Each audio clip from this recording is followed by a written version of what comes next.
Huntsville Hospital says they'll receive more than 6,800 doses of the Pfizer vaccine tomorrow. Officials say the doses will be given to Huntsville Hospital employees in the system and outside of the system starting Wednesday. Those include nurses, technicians, physician offices, and EMS providers. Leaders say their goal is to have the doses administered in a 2-week period.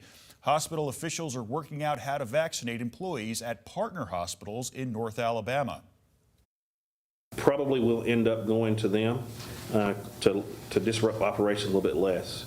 I could imagine Marshall County, employees driving over here as opposed to us going there. It's better for us to go to them so they can come while they're on shift. At this time, hospital officials cannot confirm exactly when the doses will arrive tomorrow.